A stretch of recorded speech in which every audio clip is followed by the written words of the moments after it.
본 방송에서 제공하는 투자 정보는 투자 판단에 대한 조언입니다. 방송에서 제공하는 주식의 가치, 가격 상승 및 가격 하락에 대해서는 방송사에서 보장하지 않습니다. 안녕하세요. 오늘장 내일장의 권민정입니다. 오늘자 우리나라 시장 오르락내리락의 강세를 좀 보여주고 있는데요. 코스피 현재 0.14% 하락을 하면서 보합권의 거래 이루어지고 있고요. 코스닥은 강보합권에서 이루어지면서 768포인트 선 지나가고 있습니다. 앞으로 다가올 6월의 소비자 물가 지표와 이 한은의 금융통화위원회의를 앞두고 관망세가 짙어지고 있는 모양새인데요. 원숭이 두창 확진자의 확대 소식과 그리고 코로나19 확진자의 급증세 속에서 투심이 좀 악화되고 있는 모습입니다. 이런 장세일수록 꼼꼼하게 투자 전략 세워가셔야 할 텐데요. 저희 방송과 함께 하시길 바라겠습니다. 저희 방송 유튜브를 통해서도 시청하실 수가 있습니다. 유튜브 검색창에 서울경제TV라고 검색해 주시면 실시간 방송 시청하실 수 있으시니까요. 많은 관심 부탁드리겠습니다. 본 방송에서 제공해드리는 정보는 투자 판단을 위한 조언일 뿐 해당 주식의 가치와 수익률을 보장해드리진 않습니다. 서울경제TV와 서울경제신문은 당사의 브랜드인데요. 서울경제증권TV와는 무관하다는 점 꼭 기억해 주시길 바라겠습니다. 7월 11일 월요일입니다. 오늘장 내일장 본격적으로 출발하겠습니다.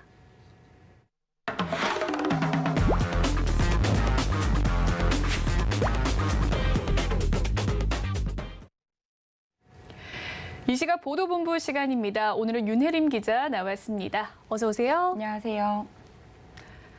네, 그러면 오늘은 어떤 헤드라인 들고 오셨을지 화면으로 먼저 만나보겠습니다.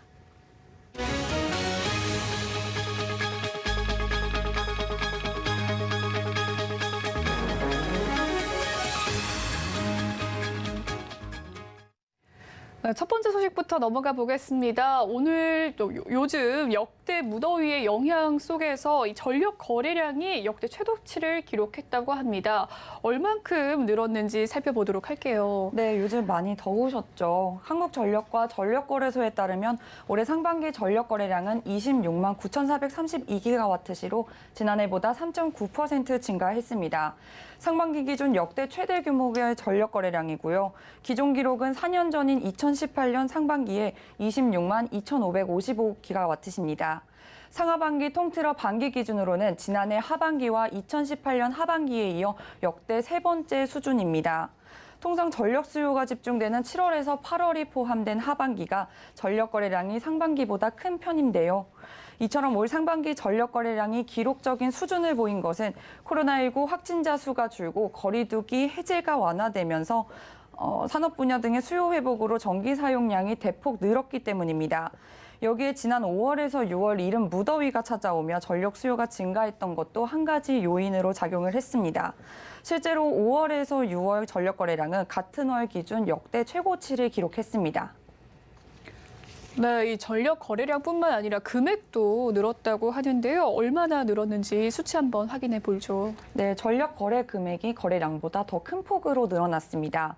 상반기 전력 거래 금액은 지난해 동기보다도 60.7% 급증한 약 37조 3,500억에 달해 상하반기 통틀어 압도적인 1위를 기록했습니다.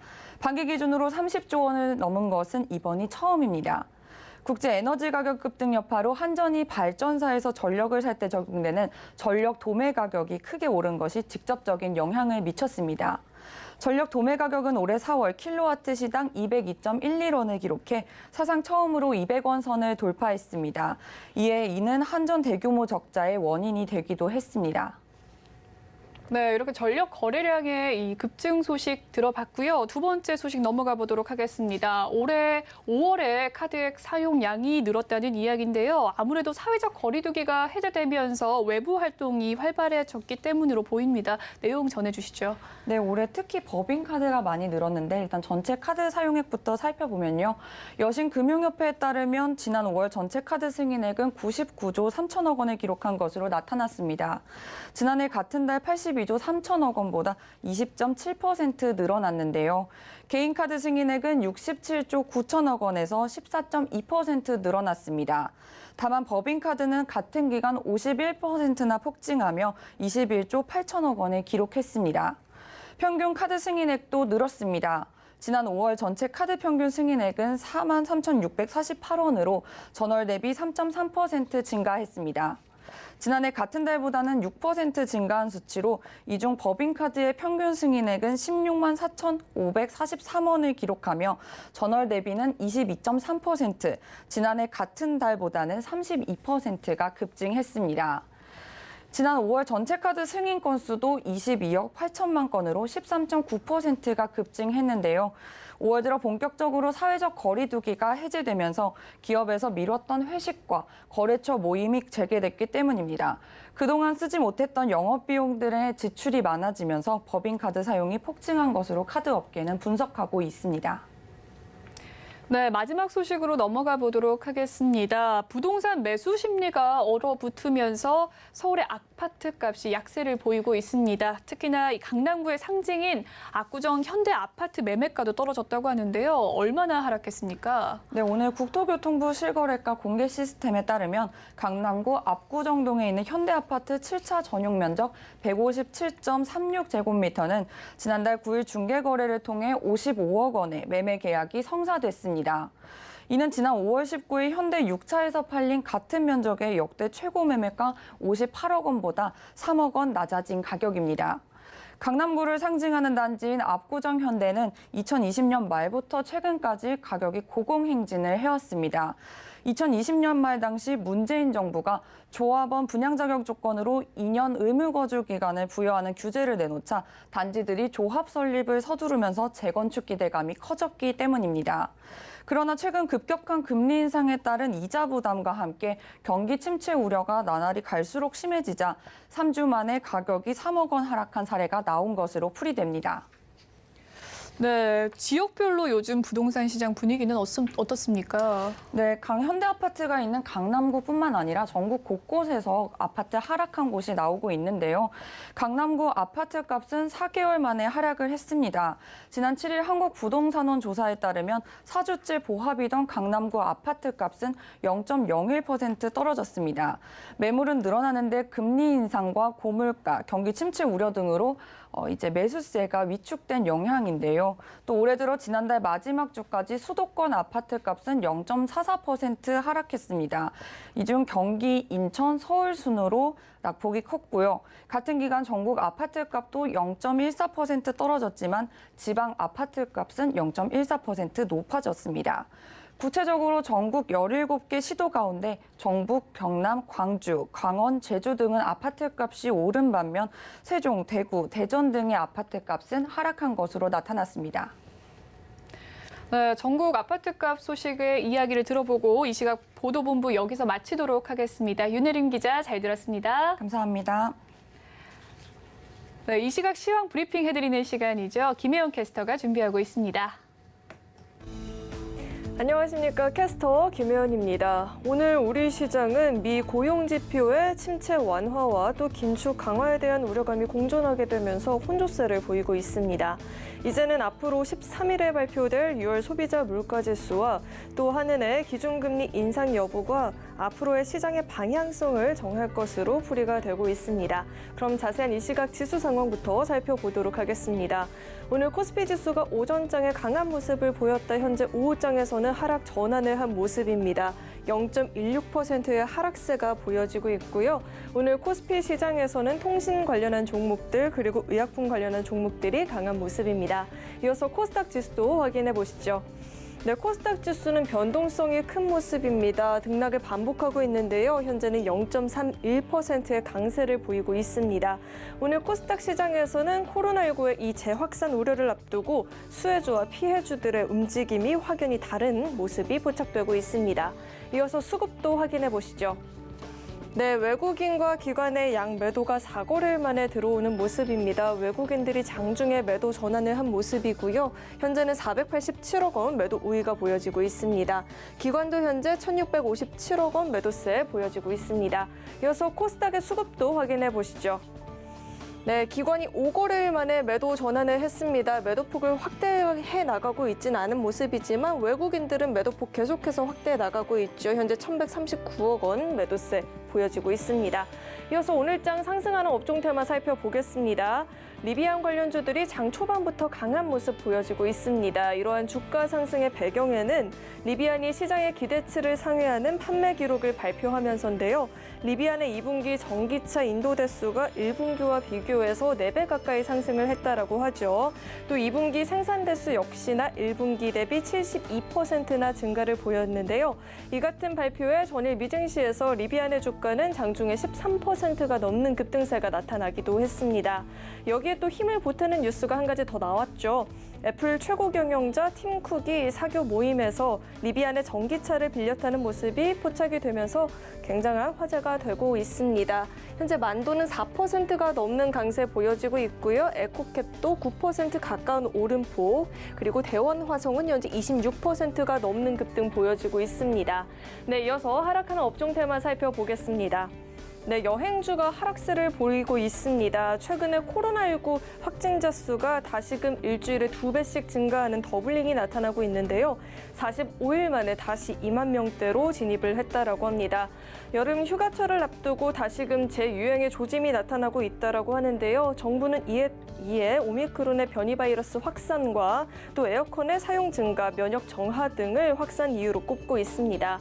이런 가운데 정부의 방역 대책 발표를 앞두고 제약 바이오 관련주들은 7월 말에서 평균 주가가 40% 이상 급등을 하는 반면 하나투어는 오늘장 신저가를 기록하기도 했죠. 여행 관련한 종목들은 동반 하락세가 보여지고 있습니다. 롯데 관광개발은 현재 5.88% 하락세 보여지고 있고요. 그 밖에 제주항공, 진에어 참좋은여행도 4%가 넘는 하락세를 보이고 있습니다. 이어서 증시 탑10 확인해 보겠습니다. 네, 삼성전자는 외국인들의 순매수세가 유입이 되면서 3거래일 연속 상승 흐름을 보이고 있습니다. 반면 네이버와 카카오는 지수 반등 흐름에도 불구하고 하락세를 보이고 있죠. 특히나 카카오는 모빌리티 이슈에 투심이 다소 악화된 것으로 풀이가 되고 있습니다. 네, 이어서 서울경제가 뽑은 특징주도 확인해 보겠습니다. 네, A스토리 주가 강세 보이고 있죠. 최근에 인기몰이를 하고 있는 이상한 변호사 우영우가 해외에서도 크게 주목을 받고 있다라고 합니다. 세계 OTT 순위 집계 사이트에 따르면 탑10 안에 이름을 올리기도 했는데요. 이 같은 소식에 6거래일 연속 상승세를 이어나가고 있습니다. SD 바이오센서는 미국의 체외 진단 시장 진출에 대한 기대감에 큰 폭의 상승을 보이고 있고요. 한미 반도체는 SK하이닉스에 22억 원이 넘는 규모의 반도체 제조용 장비를 수주했다라고 하죠. 오름세를 보이고 있습니다. 네, 그럼 먼저 대우건설부터 살펴보도록 하겠습니다. 네, 대우건설이 올해 도시정비 사업 누적 수주액이 2조 원을 돌파했다라고 합니다. 지난해 도시정비 사업에서 4조 원에 육박하는 수주액을 기록을 했는데 그 기조를 이어나가고 있다라고 합니다. 특히나 이번에는 재개발이나 재건축에 국한하지 않고 다양한 유형의 사업을 수주한다는 데에서 높이 평가가 되고 있습니다. 현재 0.18% 강세 보여지고 있고요. 5,650원에서 거래가 되고 있습니다. 네, 이어서 살펴볼 종목은 한국 BNC가 있습니다. 코로나19 신규 확진자 수가 45일 만에 다시 2만 명대로 진입하게 되면서 코로나19 치료제인 안트로퀴놀로의 판권을 보유하고 있는 한국 BNC의 주가가 급등을 보이고 있는데요. 현재는 상한가에 진입을 한 모습이고요. 1,850원 나타내고 있습니다. 네, 마지막으로 모나미 살펴보겠습니다. 네, 애국 테마주 중 하나인 모나미가 아베 신조 전 일본 총리의 사망 소식에 급등을 보였다. 현재 차익 실현 매물들이 나오면서 다시 급락을 보이고 있습니다. 현재는 8%가 넘는 하락세 보여지고 있고요. 3,820원에서 거래가 되고 있습니다. 네, 지금까지 증시 탑10 확인해 봤습니다.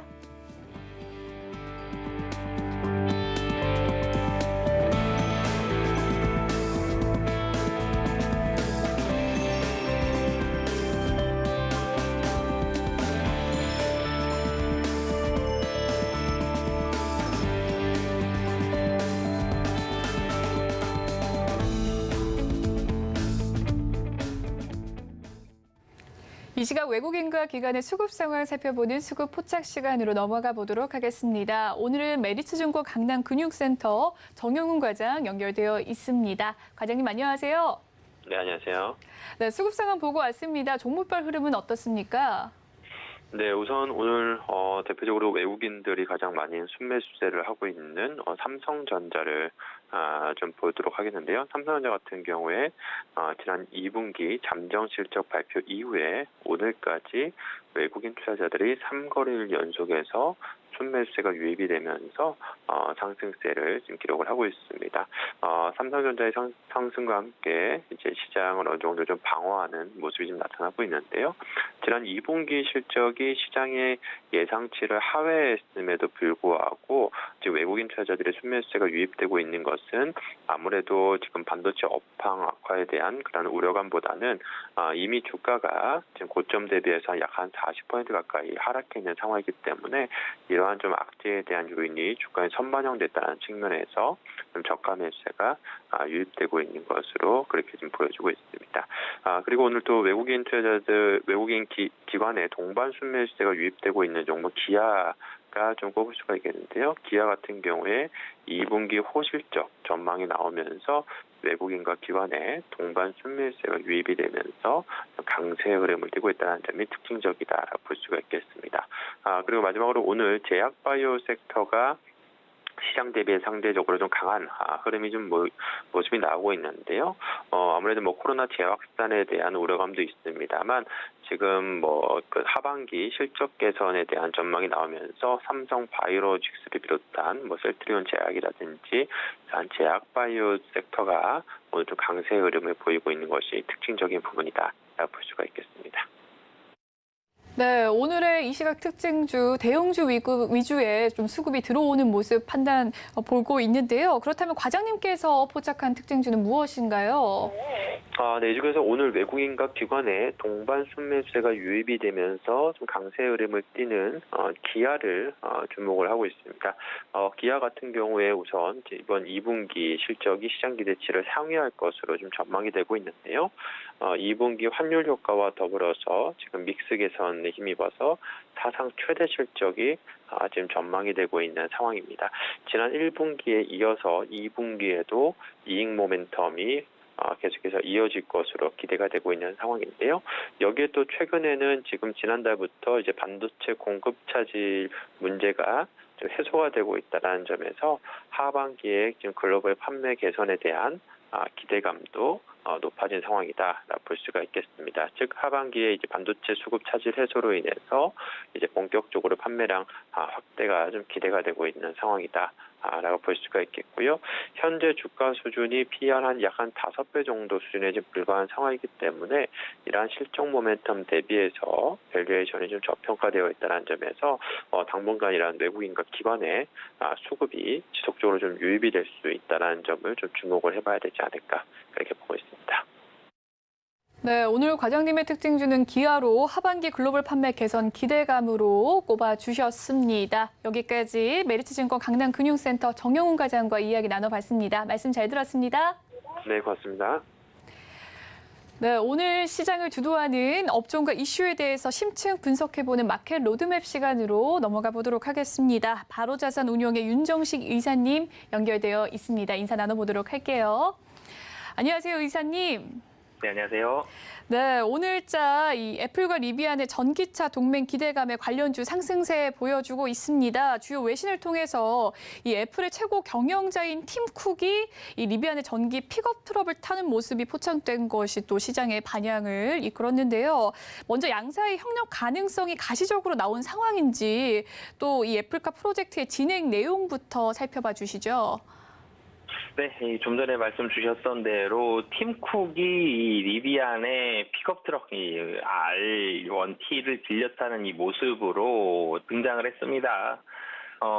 팀 쿡 CEO가 최근 미국 이 아이다호의 휴양지 선밸리에서 열리는 상위 1% 사교 모임이죠.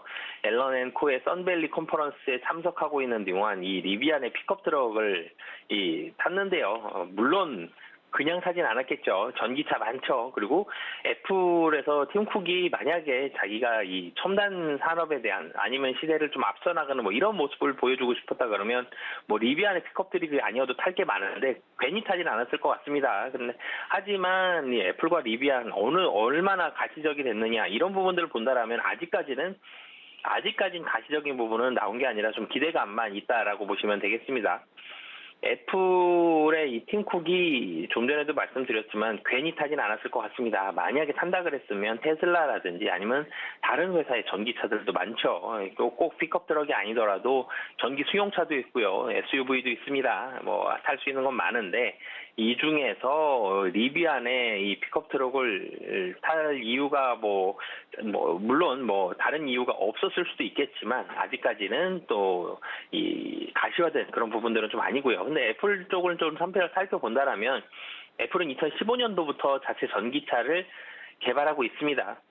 하지만 이 자동차를 직접적으로 테슬라라든지 리비안이라든지 이렇게 만드는 쪽, 그런 쪽도 물론 관심이 있겠죠. 하지만 이쪽보다는 사람이 전혀 개입할 필요가 없는 완전 자율주행차 개발을 목표로 개발을 하고 있기 때문에 직접적인 제작보다는 자율주행에 좀 더 가능성이 높고요. 만약에 리비안과 애플이 함께하게 된다라고 한다면 리비안은 차를 만들고 애플은 자율주행 쪽에 있는 무언가 소프트웨어라든지 이런 부분들을 좀 담당하게 될 가능성이 높다라고 말씀드리겠습니다.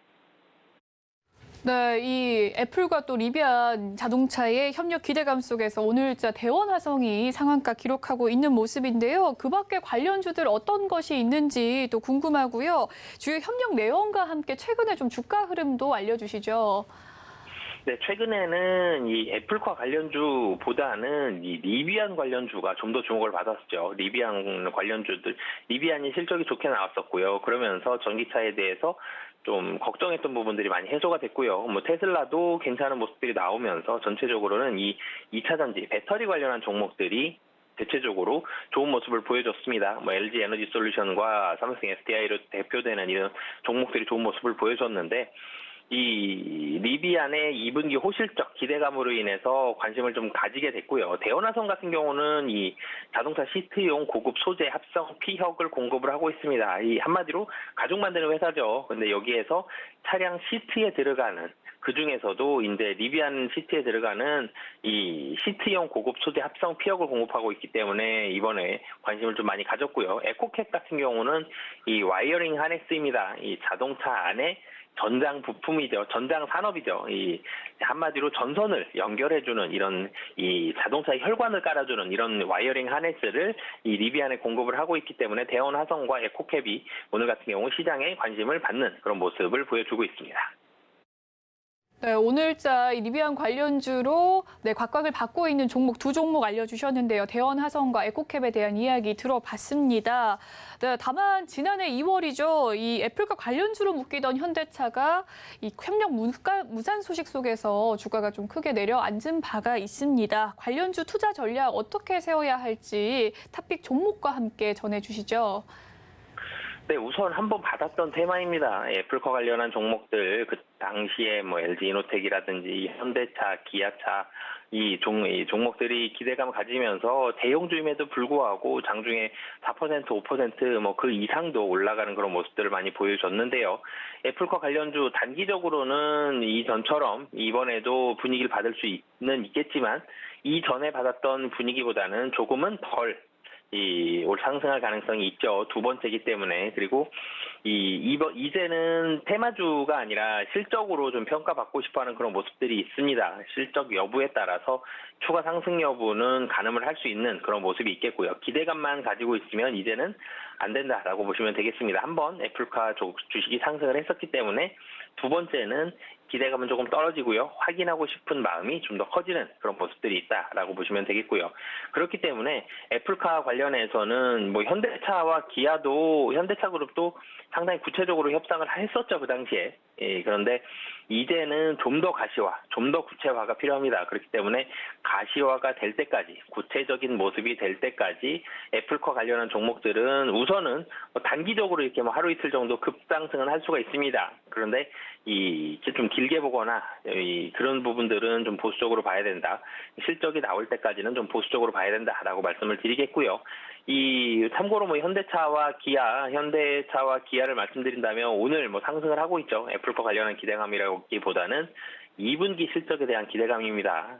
그렇기 때문에 그리고 최근의 시장 분위기가 기대감도 중요하죠. 기대감도 중요하지만 하반기 실적을 좀 더 주목을 많이 하고 있다라는 부분들을 봤을 때 이 애플과 관련한 종목들도 이 기대감보다는 숫자를 좀 더 구체적으로 확인을 해봐야 될 것 같고요. 현대차와 기아도 2분기 호실적 기대감이다. 숫자가 좋다라는 부분들이기 때문에 이 숫자에 대한 중요성, 실적에 대한 중요성이 좀 더 부각이 되고 있다라고 말씀드리겠습니다. 네, 단기적으로 이 리비안 관련주 상승 탄력 받을 수는 있겠지만 장기적으로 본다면 이제는 기대감보다는 실적 위주로 봐야 한다라고 이야기를 해주셨습니다. 그런가 하면 이 테슬라의 대항마로 떠오르고 있는 리비안이 2분기에 깜짝 실적을 발표했습니다. 특히 테슬라의 전기차 인도 수량이 약 1분기 대비 18% 정도 감소한 것과 달리 200%가 넘는 인도 수량을 발표했는데요. 그 훈풍이 국내 관련주까지 좀 분 모습이었습니다. 리비안의 자세한 실적 규모와 함께 국내 관련주들의 상승세 점검해 주시죠. 네, 우선 리비안의 긍정적인 모습이 두 가지가 있었습니다. 첫 번째는 2분기 실적입니다. 리비안이 6일, 현지 시각 기준으로 6일 날 지난주에 2분기 전기차 생산량이 1분기와 비교해서 72%가 증가했다. 생산량 자체가 늘었다라는 게 첫 번째였고요. 그리고 2분기 생산 대수는 4,401대로 올해 1월에서 3월 달까지 생산한, 그러니까 1분기 생산량보다 1분기 생산량이 2,553대였습니다. 약 1,800대 늘었습니다. 이 2배가 좀 안 되게 느는 모습 보여줬고요. 그리고 2분기에 고객에게 인도한 차량 수는 4,467대로 전분기 1,227대 대비 거의 4배 가까운 상승세를 보여줬습니다. 모두가 다 상승하는 그런 모습을 보여줬는데요. 하지만 이 테슬라 같은 경우는 2분기 차량 인도수가 1분기 비교해서 18% 감소했다라고 발표를 했는데 이 중국의 코로나 바이러스 감염증이 봉쇄 기간 동안 상하이 공장 가동을 중단한 이 부분이 테슬라에는 영향을 미쳤고요. 하지만 리비안이 시장 예상치를 뛰어넘는 2분기 생산량을 발표하면서 주가가 장중에는 13%, 종가 기준으로 한 10% 정도 상승하는 모습을 보여줬습니다. 근데 리비안에 대해서 긍정적인 모습은 실적도 좋았는데요. 또 한 가지를 살펴본다라면 가이던스도 좋았습니다.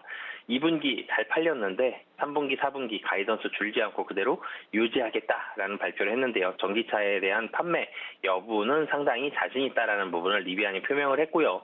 그런 부분들이 2차 전지와 전기차 관련한 부분들 걱정을 많이 했죠. 반도체 대란도 있었고요. 원자재 공급난도 있었습니다.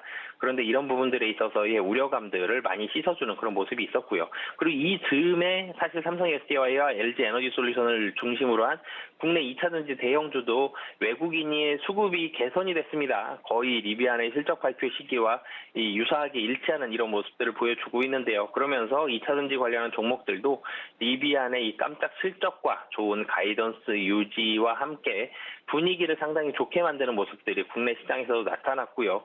그 모습이 오늘까지도 이어지고 있습니다. 지금 이 7월 5일부터 LG 에너지 솔루션 기준으로 본다라면 6월 28일부터 7월 4일까지 5거래일 연속 하락했습니다. 그런데 7월 5일부터 오늘까지 5거래일 연속 상승하는 모습 나오고 있거든요. 7월 5일, 6일, 7일, 8일, 그리고 오늘까지. 이 전체적으로는 2차 전지에 대한 분위기 상당히 좀 좋아졌다라고 보여지고요. 그 5거래일 동안 기관 5거래일 연속 샀고요. 외국인 오늘까지 3거래일 연속 순매수를 하고 있습니다. 그럴 만큼 외국인과 기관, 2차 전지, 전기차에 상당히 긍정적인 모습이 리비안의 실적과 함께 나오고 있다. 수급적으로 증명을 하고 있다라고 말씀드리겠습니다. 네, 리비안이 이 생산량 급증 소식 속에서 호실적 발표하면서 우리나라 증시에도 좀 훈풍이 들어왔다라고 이야기를 해주셨습니다. 계속해서 3, 4분기 가이던스가 좋게 이야기가 나오고 있고 판매에도 자신 있다라고 말을 한 것이 우려감을 해소한 부분인 것 같네요. 또한 우리나라 증시 중에서 또 포스코 인터내셔널의 경우에는 리비안이 지난해 2월 이 전기차와 부품 공급 계약을 체결했습니다. 삼성 SDI도 리비안의 원통형 배터리를 납품하고 있는데요. 이 리비안의 성장세에 따라서 공략이 좀 유효한 섹터와 관련주들 어떤 것이 있을까요? 우선 리비안이 테슬라보다는 생산량이 안 되죠. 그렇지만 리비안으로 인해서 전기차와 2차 전지 분위기가 바뀌었다는 부분들은 상당히 좀 긍정적이고요. 2차 전지 당연히 전기차이기 때문에 2차 전지 관련주에 좀 더 관심을 가지셨으면 좋겠습니다. 뭐 대원화성과 에코캡도 좋죠. 좋은 종목이고 리비안에 납품을 하고 있고 이런 부분들도 좋은데 조금 더 안정적인 모습을 본다라면 그리고 좀 더 깊은 연관성을 본다라면 2차전지 관련한 종목들 중점적으로 보시면 좋겠고요. 대장주로는 역시 삼성 SDI, 리비안의 원통형 배터리를 납품하고 있는 삼성 SDI 관심 있게 보시면 좋을 것 같습니다. 제가 이 LG 에너지 솔루션이 5거래일 연속 상승했다라고 말씀을 드렸는데 삼성 SDI는 LG 에너지 솔루션보다는 덜 상승했고 오늘 조정을 일부 좀 받고는 있습니다. 하지만 수급적으로는 비슷한 모습, 긍정적인 모습들 보여주고 있고 그래도 여전히 상승세에 가까운 모습들 많이 좀 나온다라고 말씀을 드리겠고요. 이 대장주, 그러니까 삼성 SDI뿐만이 아니라 같이 움직이는 뭐 LG 에너지 솔루션이라든지 다른 2차전지 좀 대형주 위주로 그래도 관심을 좀 가지시면 좋을 것 같고요. 하지만 그 외의 경우에는 역시 제가 숫자 실적에 대한 중요성을 계속 좀 말씀을 드리는데 이 리비안의 성장 속도, 매출액의 속도, 영업이익과 이런 부분들에 따라서 결정이 되기 때문에 이런 부분들 숫자에 그 이후부터는 좀 관심을 가지시면서 살피시면 좋을 것 같습니다. 네, 특히나 좀 2차 전지 관련 종목인 삼성 SDI를 좀 권유해 주셨는데요. 이 원통형 배터리를 납품하고 있고 또한 LG 엔솔보다는 좀 덜 상승한 부분이 긍정적으로 작용할 것이다라고 이야기를 해 주셨습니다. 글로벌 전기차 확대 국면에 진입한 이 시점에서 글로벌 전기차 시장의 재편은 어떻게 될지 또 궁금한데요. 그로 인해서 국내 관련 기업의 주도권은 어떤 섹터가 될지도 궁금하고요. 이 투자 탑픽 종목과 함께 투자 전략 세워주시죠. 네, 우선은 지금 중국 업체들의 점유율이 올라가고 있습니다. 기술력은 국내 업체가 더 앞서는 게 현실이죠. LG 에너지 솔루션을 필두로 해서 삼성 SDI, SK온까지 국내 업체들 기술력은 세계 최정상급입니다. 그렇지만 점유율 1위는 중국 CATL이죠. 근데 중국의 점유율이 점점 올라가고 있고요. 국내의 점유율은 떨어지고 있습니다. 이 부분 원인을 좀 살펴본다라면 우선 중국에서의 이 전기차 확대가 속도가 상당히 빠르고요. 중국에서는 중국 업체만 쓰고 있기 때문에 위주로 쓰고 있기 때문에 이 점유율이 국내 업체의 점유율이 떨어지는 첫 번째 이유였고 두 번째로는 국내 업체 의 생산 속도가 사실은 기대치만큼을 따라가지를 못했습니다. 반도체 공급난도 있었고요. 원자재 대란도 있었습니다. 물류에 대한 애로사항까지 겹치면서 전기차 배터리를 생산하는 데에 대한 속도가 이 시장 기대치를 못 따라갔거든요. 그러면서 중국 업체들의 글로벌 점유율이 상승하면서 국내 업체들 글로벌 점유율은 좀 하락을 했습니다. 이 수주 잔고는 계속적으로 늘어나는데 생산 속도와 매출액 이 부분이 시장의 기대치를 못 따라갔었거든요. 하지만 분명히 국내 업체들 기술력이 좋습니다. 이 미국의 압도적인 점유율 가지고 있고요. 이 몇 년 안에 미국 차의 50% 이상 국내 업체들 배터리를 사용하게 될 겁니다. 그리고 유럽과 일본 등으로 고객사는 계속적으로 확대가 될 것으로 보여지고요. 이런 부분들에 있어서는 뭐 당연히 이 탑픽 종목 대장주죠. 가장 큰 대장주는 LG 에너지 솔루션을 말씀을 안 드릴 수가 없습니다. LG 에너지 솔루션 LG화학에서 분사하면서 이제는 2차 전지 모듈 업체로서 세계 최정상급의 기술력을 가지고 있는데요. 2분기 실적은 하지만 좀 부진했습니다. 그러면서 시장의 우려감도 있었고요. 이 보유의 수가 해제된다는 부분들 여러 가지 우려감들이 있었는데 이제는 이 3분기 실적을 좀 바라봐야 된다라고 말씀을 드리겠습니다.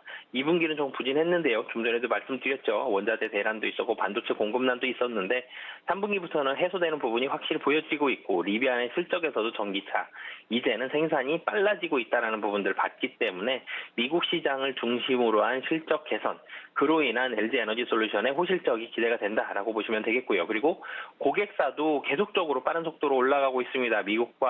미국뿐만이 아니라 유럽과 일본 등 이 원자재 대란에 대한 해소와 함께 점유율은 계속적으로 증가하고요. 이 증가한 점유율로 인해서 실적이 좋아진다라고 말씀드리겠습니다.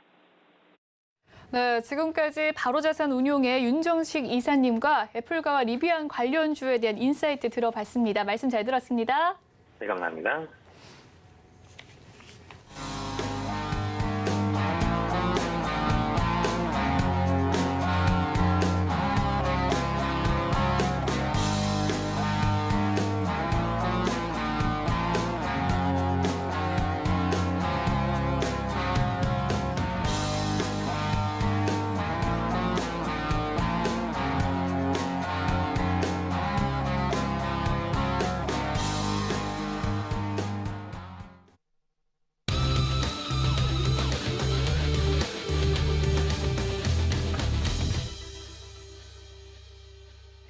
ISS의 이시연 대표와 증시 인사이트 점검해보는 시간 갖도록 하겠습니다. 만나보도록 할게요. 안녕하세요. 안녕하세요. 네, 대표님, 국내외 증시 그간의 혼조세에서 벗어나서 좀 계속해서 반등 시도하고 있는 모습입니다. 그래도 현재 코스피 보합권에서 거래가 이루어지고 있는데요. 특히나 국내 증시 2,300선이 붕괴된 이후 조금씩 회복세 보여주고 있는데 최근 시장의 방향성 어떻게 평가하십니까? 시장이 이제 바닥권에서 지난주 목요일, 금요일 반등이 나왔고 오늘은 이제 보합권 등락을 좀 보여주고 있습니다. 사실 이제 미국 시장이 반등이 나왔던 거에 비하면 우리 증시는 상당히 이제 반등의 강도가 약하고 시장이 이제 뭐 반등권에 들어왔다라고 얘기하기도 어려울 만큼 사실 그렇게 좋은 모습은 아닙니다. 특히 이제 우리 증시 같은 경우는 그동안 미국 증시가 반등을 나왔는데도 불구하고 수급적으로 상당히 어려운 모습을 좀 많이 보여줬습니다. 그러니까 지금이 기술적 반등이냐 아니면 추세적 반등이냐라는 여부는 일단 크게 보면 국내적으로 본다면 삼성전자가 지난주 목요일 금요일 실적 발표 이후에 계속해서 좋은 모습을 보여주고 있는데 삼성전자가 과연 여기서 이제 저점을 잡을 수 있느냐 여부 국내 증시에서는 아마도 그게 가장 중요할 것 같고 두 번째는 이제 미국의 다우 지수인데요.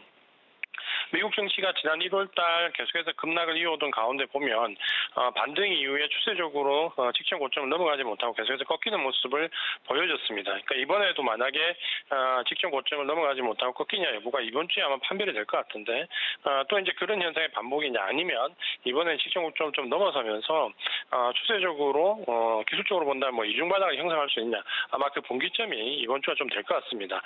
시장에 이제 지금은 악재가 굉장히 삼재해 있고 대부분의 뭐 지금 악재를 열거하자면 뭐 금리 인상부터 인플레이션 우려감 그리고 뭐 장단기 금리 역전자 유가까지 숱한 이제 악재를 말씀드릴 수 있는데 우리가 한 가지 현실을 좀 지켜야 될 부분은 수많은 악재도 불구하고 미국 증시는 지난주에 이제 별로 내려가지 않았다는 거죠. 그러니까 만약에 나와 있던 뉴스나 혹은 증시의 분위기만 본다면 미국 증시는 급락의 모습이 나왔어야 되는데 오히려 미국 증시는 지금 현재 내려갈지라서 내려가지 않는 모습을 좀 보여주고 있습니다. 아마도 이제 이런 부분들이 이번 주에 그 주요한 강점 포인트가 될 것 같고요.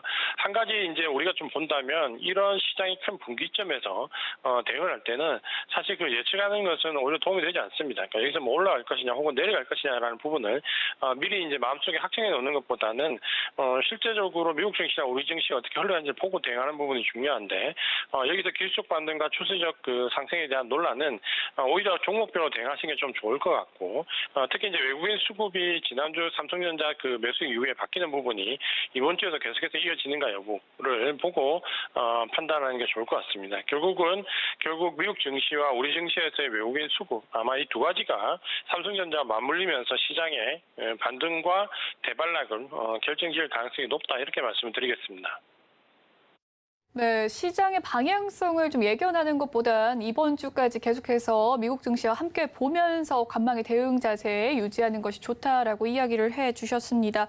최근 유가 등의 이 원자재 가격 변동성이 확대되는 모습 나타나고 있는데요. 유가는 양날의 검이라고도 볼 수가 있겠죠. 대표님께서는 최근의 유가 하락 어떻게 보셨을지 궁금합니다. 이 시장의 방향성을 이해하는 데 있어서 어떤 시그널이다라고 이야기를 하면 좋을까요? 유가는 이제 우리가 알고 있는 것처럼 경기를 나타내는 바로미터의 하나의 지표가 됩니다. 그러니까 유가가 인플레이션 우려감으로 급등할 때도 있지만 또 유가가 반대로 급락을 보이게 되면 오히려 경기가 위축되고 수요가 감소할 것이다라는 경기 위축론이 나올 수 있기 때문에 유가가 올라가는 인플레이션 우려감도 있지만 사실 유가가 급락할 때 나오는 경기 위축에 대한 그 공포심이 사실은 더 큽니다. 우리가 이제 이런 경우를 지난번 이제 팬데믹 때 경험해 봤는데요. 팬데믹 때 유가에 특히 이제 선물 가격이 마이너스라는 초유의 사태가 나올 정도로 유가는 경기에 가장 민감하게 반응을 합니다. 그런 점에서 유가가 지난번 미국 선물 옵션 만기 이후에 하락으로 추세를 잡고 120불 넘어갔던 부분이 최근에 이제 100불 아래로 급락하면서 오히려 이제 100불 아래로 떨어지면서 이 경기 위축론에 대한 부분이 살짝 많이 붉어졌습니다. 그러면 이제 결국 이제 우리가 이 유가의 하락을 놓고 본다면 두 가지로 해석할 수 있는데 만약에 이제 이 부분이 좀 긍정적으로 증시에 반응한다면 본다면 역시 이제 인플레이션 우려감을 낮추는 역할을 하겠죠. 반면에 이제 부정적인 역할을 본다면 경기 위축을 가속화, 수요가 감소된다라는 부분에서 경기가 어려워질 것이다라는 증시 하방 압력을 줄 수가 있습니다. 지금은 이제 그 상방 압력과 하방 압력을 한 번씩 증시에 다 줬다 이렇게 좀 보시면 될 것 같고요. 이 특수성을 이제 우리가 조금 인식할 필요가 있는데 지금 증시는 사실 팬데믹 이후에 이전의 증시의 양상과는 상당히 많이 좀 다른 양상을 좀 보여주고 있습니다. 가장 큰 부분이 이제 유가의 이 하락분을 과연 수요의 위축으로 볼 것이냐 아니면 일시적으로 오버슈팅했던 부분을 정상화 볼 거냐라는 부분이 가장 큰 차이점인데요. 예를 든다면 유가가 급등하기 시작했던 것은 우리가 알고 있는 대로 팬데믹 이후에 공급 대란, 숏다운에 대한 부분, 물류 대란이라는 부분이 반드시 있었고 여기에 중국의 봉쇄 조치와 특히 러시아 우크라이나 전쟁을 빌미로 해서 유가가 130까지 올라가는 사상 초유의 이제 그 단기 급등 현상을 좀 보여줬습니다. 근데 최근에 이제 나오는 그 여러 가지 그 정황을 종합해 보면 러시아산 원유가 생각보다 공급이 줄지 않았고 오히려 인도나 중국 등 제3세계를 비롯해서 러시아 공급량이 훨씬 많이 늘어났다라는 얘기와 함께 덤핑 가격 판매에 따라서 70%대 공급을 받고 있다라는 얘기가 나오면서 오히려 가격을 더 이제 위축시키는 역할을 조금 하고 있습니다. 그러다 보니까 여기에 이제 경쟁에서 이란이나 사우디 같은 경우도 덤핑 판매에 동참을 하면서 유가가 이제 일시적으로 큰 폭으로 내려가는 모습을 좀 보여줬는데 그렇게 본다면 이걸 단순하게 경기 위축으로 보기보다는 어떻게 보면 유가가 투기적 거래에 의해서 상당히 급등했던 부분이 일시적으로 정상화되는 과정에 있다라고 보는 게 맞을 수도 있습니다. 그래서 지금 시각은 이제 균형 잡힌 시각이 필요한데 수요가 감소하지 않는다라는 부분과 공급이 이상이 없다라는 부분의 상출은 결국은 어느 정도 유가가 경기가 확장되어 나가면서 필요한 수요에서 올라가는 것은 자연스러운 부분이고 다만 이제 이상 급등했던 부분이 공급이 정상화될 가능성에 대한 부분, 공급이 증산되는 부분에 따라서 일부 정상화되는 것은 너무 경기가 위축되는 현상으로 파악할 필요는 없다. 라는 관점으로 말씀을 드리겠습니다. 네, 현재 유가의 흐름에 대해서 이야기를 해주셨습니다. 미국의 6월 고용지표가 발표가 되었죠. 이번 발표를 통해서 사실상 완전 고용을 좀 보여서 긍정적인 평가들이 나오고 있습니다. 이로써 경기 침체에 대한 공포는 좀 낮아졌다고 판단을 해도 될까요? 지금 이제 그 고용 지표는 상당히 중요합니다. 그러니까 어떻게 보면 고용 지표가 지금 이제 인플레이션이란 지표들에 묻혀 있어가지고 지금 잘 드러나지는 않는데 지난주 금요일 날 나왔던 이제 고용 지표가 민간 부분, 그 비농업부 고용이 상당히 많이 늘었습니다. 예상보다 많이 늘었고 실업률이 3.6%, 뭐 이 정도면 거의 완전 고용에 가깝다라고 봐야 되는데 작년에 이제 우리가 지금 현재 연준이 상당히 금리에 대한 인상 결정이 뒤늦었다라는 부분을 얘기할 때 연준에서 이제 했던 얘기가 고용이 좋아지면 작년에 우리가 고용이 좋아지면 과감한 금리 인상 정책을 편다라는 부분을 계속 강조를 했었죠. 그러니까 이런 부분들을 본다면 결국 지금 현재 연준의 이런 75bp의 이런 금리 인상은 고용이 바탕이 되어 있다라고 누구도 이제 부정할 수가 없습니다. 특히 우리가 인플레이션 지표에 가려져 있지만 고용 지표가 지난 80년대 이후에 한 40년 만에 가장 좋은 수치로 나오고 있다라는 것은 분명히 이제 우리가 지켜야 될 부분이고 이 부분이 일시적으로 경기가 위축되거나 인플레이션 우려감에 의해서 다소 예상했던 경기 수치가 좀 낮아지더라도 결국은 이 고용이 흔들리지 않는다면 전체적인 이제 경기 사이클은 크게 흔들리지 않는 모습을 볼 수 있다라는 게 사실 연준의 판단이고 파월 의장의 판단입니다. 그러니까 저는 이 부분이 상당히 일리성이 있다라고 보여지고 아마도 인플레이션 우려감이 지금 원자재 급락에 따라서 이제 수치의 그 선물 가격이 현물 가격에 반영되는 그 시차가 있는데 빠르면 아마 제가 봤을 때 7월달 PPI 발표 정도 아니면 8월달 CPI 발표 정도에는 이 부분이 반영이 될 것 같은데 만약에 이제 인플레이션 관련된 지표가 좀 꺾여서 내려와서 어느 정도 고점선을 형성하게 되면 그 다음에는 아마 제가 봤을 때 고용 지표에 상당히 주목하는 모습을 보일 가능성이 크다라고 보여지고 있습니다. 그러니까 그런 부분들을 본다면 지금 고용지표가 잘 나온 것은 미국 증시가 금요일날 고용지표가 좋게 나왔을 때 일시적으로 미국의 금리 인상이 더 세진 거 아닌가라는 우려감으로 잠깐 작년 출렁거리기도 했는데 이걸 단기적으로 그런 부분을 해소를 하더라도 장기적인 사이클에서 경기 위축에 대한 부분은 이 고용지표가 상당 부분 커버를 하고 있다라는 관점에서 우리가 지금 현재 경기에 위축되는 정도가 과연 경기가 하강 사이클로 가느냐 아니면 일시적으로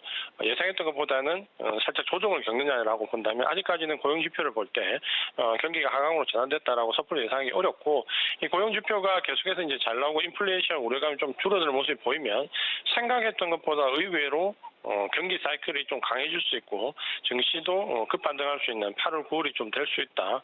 이렇게 말씀을 드리겠습니다. 네, 아무래도 연준의 이 금리 이 정책은 고용 지표에 바탕을 두기 때문에 잘 나온 부분은 장기적으로 볼 때 경기 위축으로 섣불리 예상하기는 어렵다라고 판단을 해주셨습니다. 삼성전자가 2분기 잠정 실적을 발표했습니다. 역대급 실적 행진에는 좀 제동이 걸렸지만요. 글로벌 금융 환경이 워낙 좋지 못했던 까닭에 선방을 했다라고 이야기를 해주셨습니다. 오늘까지도 좀 상승하는 흐름 보여주고 있는데요. 이번 실적에 대한 대표님의 견해는 어떻습니까? 일단 이제 뭐 세부적인 그 섹터별 실적을 좀 확인해 봐야 되겠지만 대체적으로 반도체 부분이 생각보다 괜찮았다라는 의견은 계속해서 나옵니다. 왜냐하면 결국 뭐 IM이나 디스플레이 쪽에서 생각한 만큼 실적이 좋지 않았다라는 얘기가 계속해서 나오고 있기 때문에 그걸 반도체가 일부 많이 커버했다라는 얘기가 나오는데 사실 삼성전자가 주가가 9만 원 중반대에서 지금까지 내려온 동안 예상했던 실적이 나빴던 적이 단 한 번도 없습니다. 그러니까 이번에 처음으로 예상했던 실적보다 나빠졌거든요. 그러니까 이걸 좀 역으로 생각해 보면 사실 삼성전자가 그동안 꾸준히 하락하는 동안 어디가 바닥일까라고 할 때 실적은 계속해서 예상했던 그 가이던스를 뛰어넘는 실적이 나왔습니다. 그렇다면 실제로 삼성전자가 바닥을 형성하기 위해서 오히려 지금처럼 진짜 실적이 안 좋게 나오면 오히려 이제 바닥론이 나올 수 있고 외국인 수급이 좀 바뀔 수 있다라는 거죠. 그거는 이제 실적이 안 좋게 나왔을 때 공매도 쪽에서 차익 실현의 기회로 삼는데 그런 부분들이 아마 지금은 좀 벌어지고 있다라고 좀 보여지고 삼성전자가 실적 발표 이후로 지금 이제 연속해서 외국인 매수가 유입되는 것은 일단은 공매도 함유로 보시는 게 맞을 것 같고요. 어쨌든 삼성전자를 지금 바닥권에서 그 매수 전환시킬 수 있는 공매도 환매가 됐다 하더라도 외국인들의 수급의 전환이 지금은 굉장히 중요하고요. 특히 지금 현재 글로벌 증시가 급락하는 가운데서 그 급락폭이 컸던 섹터가 IT 섹터고 그중에서 대만과 우리나라 증시가 단기간에 낙폭이 가장 컸었습니다. 근데 최근에 이제 반등도 대만은 굉장히 강하게 나온 데 비해서 우리 증시만 지금 현재 어려운 모습을 보였는데 삼성전자가 여기서 실적이 오히려 안 좋게 나왔을 때 가이던스가 생각보다 많이 내려가지 않았다라는 관점을 좀 본다면 오히려 삼성전자가 여기서 이제 바닥론의 힘을 좀 얻을 수 있고 외국인 수급이 좀 이어진다라면 삼성전자가 바닥론의 힘을 입으면 아마도 제가 봤을 때 글로벌 증시도 이 영향을 좀 받을 가능성이 크다. 그러니까 삼성전자가 팬데믹 이후에 가장 크게 올랐고 가장 크게 먼저 이제 하락을 했던 그 상징성이 있기 때문에 아마도 이제 그런 부분들이 우리 증시뿐만 아니라 미국의 나스닥이나 반도체 관련 섹터 전체에 영향을 상당히 크게 줄 수 있다라는 관점을 좀 보셔야 될 것 같고요. 그런 점에서 본다면 지금 현재 삼성전자의 실적은 오히려 이전에 계속해서 가이던스 상해를 넘어왔던 것보다 오히려 주가에는 지금 바닥론을 만들 수 있는 계기가 되었다. 이렇게 좀 보시면 될 것 같고요. 아마도 이제 이런 부분 때문에 지금 현재 그 투자 전략을 세우시기가 상당히 어려우실 건데 그런 관점으로 본다면 만약에 증시가 지금 돌아선다면 결국 실적 대비로 낙폭이 가졌던 그 섹터를 찾아야 되는데 그게 바로 반도체나 자동차가 됩니다. 그러니까 이쪽에 지금 일단 우선적으로 포커스를 맞추시고 좀 보시는 게 좋을 것 같고 경기 관련된 종목은 아마 이제 이 구발적으로 올라올 가능성이 좀 크다라고 봐야 되고 그다음에 이제 마지막으로 한 가지 드릴 말씀은 그 장단기 금리 역전차에 대해서 지금 논란의 여지가 굉장히 많은데 차트를 잠깐 보시면은 장단기 금리가 역전됐던 시기에 경기 침체는 반드시 왔습니다. 다만 그게 이제 일시적이지 않고 오랫동안 지속적으로 돼야 되는데 지금은 그 75bp를 미국이 2개월 연속 올린 아주 특수한 상황입니다. 그러니까 금리를 인상하게 되면은 거기에 따라서 단기 국채 금리가 먼저 올라가는 것은 당연한 이치이기 때문에 그런 특수성 때문에 장단기 금리 역전차가 온 것인지 아니면 기조로 이어지는지 여부는 지금 판단하지 말고 조금 더 두고 볼 필요가 있다. 이렇게 말씀을 드리겠습니다. 네, 먼저 앞서 삼성전자 바닥론에 대해서 바닥을 형성하기 위해서는 이 실적이 낮을 때의 주가를 확인해 볼 필요가 있다라고 이야기를 해주셨고요. 외국인의 수급 전환이 가장 중요한 부분이다라고 말씀을 해주셨습니다. 또한 반도체와 자동차 등 실적 대비 낙폭 과대 종목 분할 진입을 좀 권고해 주셨고요. 장단기 금리 역전차에 주목을 해볼 필요가 있다라고 말씀해 주셨습니다. 지금까지 ISN 이지환 대표와 증시 점검 함께 했습니다. 말씀 잘 들었습니다. 좋습니다. 본 방송에서 제공해드리는 정보는 투자 판단을 위한 조언일 뿐 해당 주식의 가치와 수익률을 보장해드리진 않습니다. 서울경제TV와 서울경제신문은 당사의 브랜드입니다. 서울경제증권TV와는 무관하다는 점 꼭 기억해 주시길 바라겠습니다.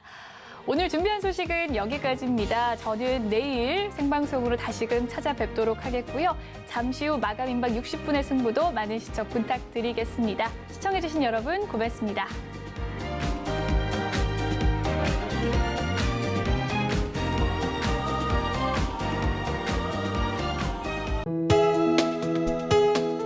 본 방송에서 제공하는 투자 정보는 투자 판단에 대한 조언입니다. 방송에서 제공하는 주식의 가치, 가격 상승 및 가격 하락에 대해서는 방송사에서 보장하지 않습니다.